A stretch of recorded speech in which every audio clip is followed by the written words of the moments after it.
দেখো পড়ো, তুমি পড়ো কুমির আর এখান থেকে। বোকা কুমিরের কথা। উপেন্দ্র কিশোর রায় চৌধুরী। হ্যাঁ, বোকা কুমিরের কথা। ওর লেখক কি আছে?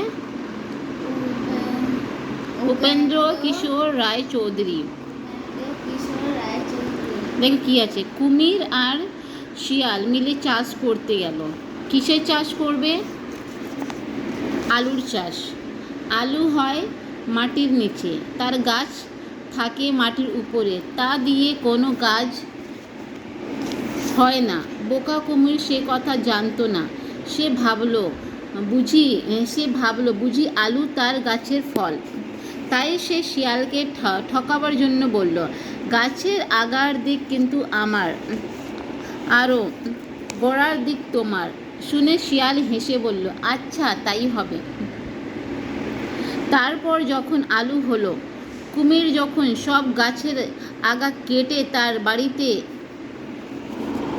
নিয়ে এলো, এনে দেখে তাতে একটাও আলু নেই। তখন সে মাঠে গিয়ে দেখলো শিয়াল মাটি খুঁড়ে সব আলু তুলে নিয়ে গেছে।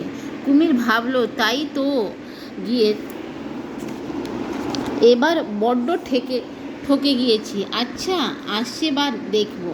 ঠিক আছে, এত দূর কি বুঝলাম আমি? কি হয়েছে? কুমির আর শিয়াল চাষ করতে গেছিল, ওরা আলুর চাষ করতে গেছিল। কুমির কেন বলে কি আমি আগাটা নিব? কিভাবে?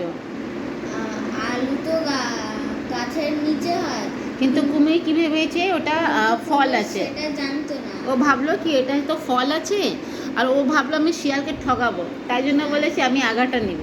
আর শিয়াল খুশি খুশি কি বলেছে, ঠিক আছে। লাস্টে যখন বাড়িতে নিয়ে এসেছে, কি দেখছে? একটাও আলু নেই। আর শিয়াল সব মাটি থেকে কুড়ে কুড়ে আলু নিয়ে বাড়ি চলে আসে। নেক্সট, তারপরের বার হলো ধানের চাষ। এবার কুমির মনে ভেবেছে আরও কি ঠকাতে যাবে না, তাই সে আগে থাকতেই শিয়ালকে বলল, ভাই এবারে কিন্তু আমি আগার দিক নেব না, এবার আমাকে গোড়ার দিক দিতে হবে।